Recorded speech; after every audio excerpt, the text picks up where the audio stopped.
Hi and welcome to my channel. Oh yeah! Nakikita niyo nasa likod ko, The Bistro. Okay? Andito tayo ngayon sa Antipolo dahil narinig ko maraming nagsasabi sa akin, Mel, pumunta ka doon, tikman mo ang isa sa pinakamasarap na champurado. Yan. Kasi champurado has been part of our heritage. Diba? So growing up, when I was a kid, merienda yan. Okay, bago pumasok sa school, di ba? With matching tuyo at kung ano man. Eh, hindi ko pa natatry yung isa sa sinasabi nilang pinakamasarap na champurado sa buong Pilipinas. Kaya nandito ako ngayon. Plus, meron pa ako na rin na yung bacon slab. I wanna try that. So, this time, it's gonna be food. Diba? Alam niyo naman ang aking channel. Iba-iba tayo eh. May travel, meron kung ano man, may family, may food. Eh ngayon kasi talaga Tom Jones ako. Kaya nandito ako. So alamin natin at titikman natin kung gaano kasarap itong mga pagkain sa The Bistro by LeBlanc. Alright, so kanina nakita niyo 'di ba sa labas ng bistro, meron silang alfresco. At ngayon, meron naman silang inside dining area. Kasama ko ngayon si Ella, ang COO, diba? Ng The Bistro LeBlanc or LeBlanc. Ella, please say hi sa ating mga milkcakes. Hello guys, thank you so much ha. Oh yeah! Si Ella napaka-sweet. Oh, Isn't sweet lang tampara. yun ang pinunta ko, Ella. Kasi syempre, kanina sinasabi ko, etong bacon slab, alright? Ayan, nakikita nyo, parang gusto ko na siyang nasabin. And, I heard, nandito ang isa sa pinakamasarap na champurado sa buong Pilipinas. Ay, thank you ha. At ito na, si Michael. Say hi sa ating mga milkings, Michael. Okay, isa-serve na ngayon ng champurado. Ito na. Ay, wow. May partner ko siya. May partner siyang danggit. Okay. And then, ito na ang highlight. So yung milk pinupour. Alright. Po siya, para kung mag-melt yung chocolate po natin. Eh yung ano, wow. That's the triple chocolate champurrado. Okay, that's the triple chocolate champurrado is what they call it. Diba? So, nakikita ko itong danggit. Parang, ganito ba yun? Yeah, but first you have to mix it. Mix the Okay. whole champurrado mo. Mix the whole champurado Para para at least, matunaw yung chocolate. okay. Yan, mix it well. Okay, I'm mixing it well. Pero ngayon ginagawa nila hanggang middle lang doon. Talaga. So, what time does it open itong The Bistro?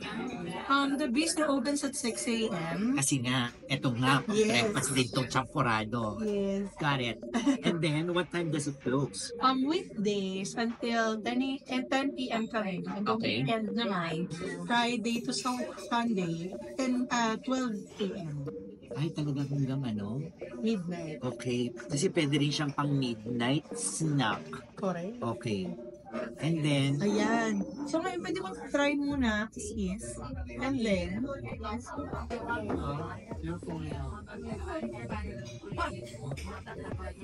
I think it's the cocoa yes. or the, what you call it, cacao. Yes.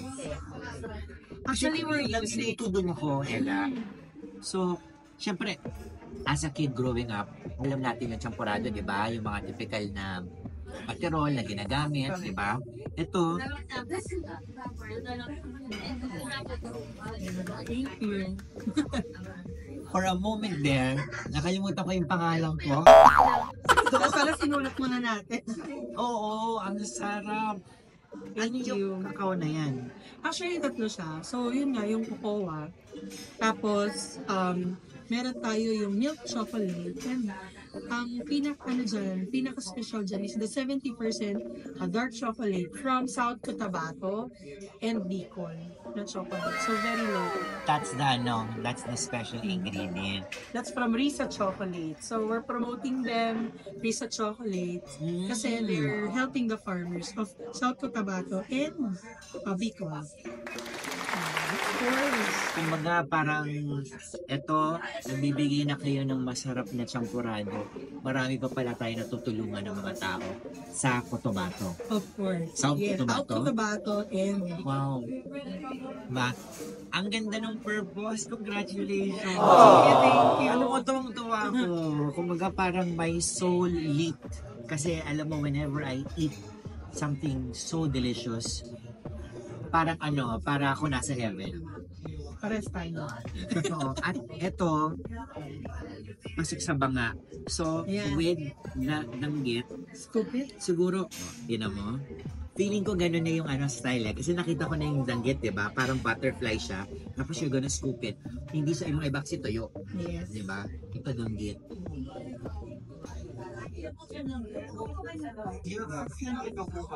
Perfectly well balanced.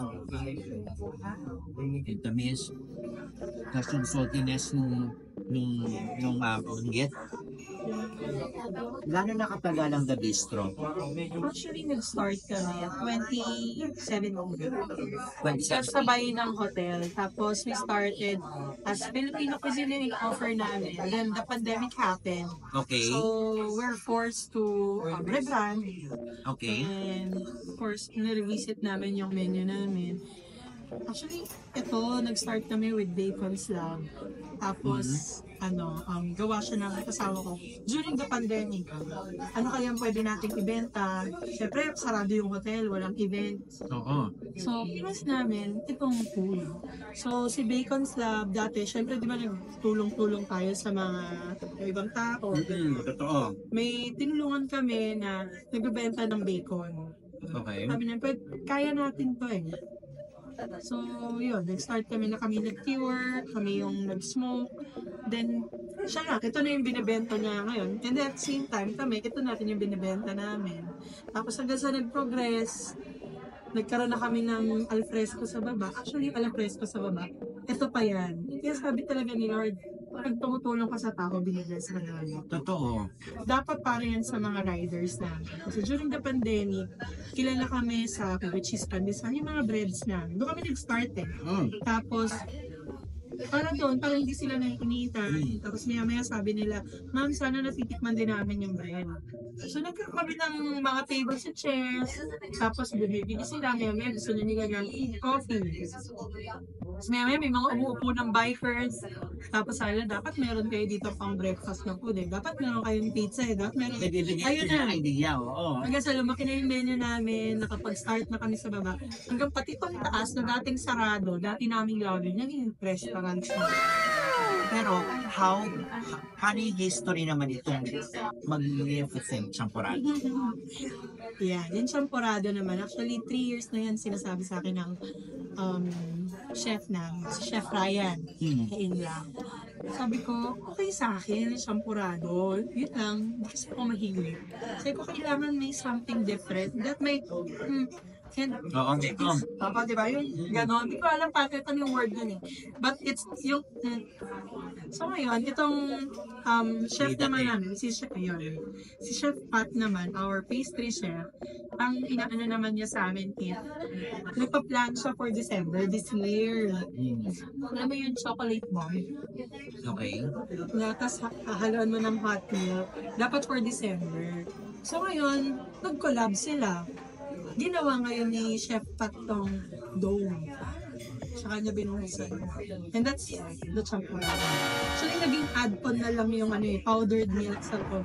Kasi yung iba, sabihin, ako gusto ko yung powdered milk sa loob eh. Ayoko nung liquid milk. So, sabi namin, since triple chocolate champurado, dilagay na rin natin yung dalawang klaseng milk na nilalagay yun. All in na siya. Pero yung kanina nakita nyo, I don't think na kailangan baguhin yun. That was perfect. Thank you. Dapat ba? Alam mo, I'm sure medyo na late na ako. No? Ang dami na nakapag-vlog nito, ang dami na nakapag-content. Pero, for me, parang it's a heavenly experience. So, please come to the bistro and try this. Makakalimutan yung pangalan niyo. Promise. So, going on tayo, titikman ko ng itong bacon slab. Okay? Kasi mamaya, etong panghimagas ko pa eh. Okay? Ito titikman ko muna ito. Para at least maano natin. Let's see. Ito yung ano nyo na, famous bacon slab. Yes. 7 days curing. 7 days tenure. Yes. Okay. Tapos nagsimula lang to dun sa kaibigan nyo na sinunanan nyo, yung kinukwento mo kanina. Teka muna, pwede itong pang breakfast, pwede pang lunch, pang dinner, all around. Sorry Sarap eh. Oo, nindit na rin ako. Kumain ka na ba? Guys, sorry. Ang sarap. Tapos ano siya, before 18 hours namin sa sinusmoke. So ngayon, meron na kami way of para ma-lessen yun. Kasi ano siya smoke until cook. Alam mo, na bacon, kasi pag tinikman mo, talagang you can really taste the smokiness. Kaya may dating itong bacon slab na to. Oh yes. Try it with the sauce. Ito pa yung sauce. Yung barbecue sauce. Okay, saglit. Naku, natataranta ako. Kasi siyempre ang sarap eh. At saka it's really tender.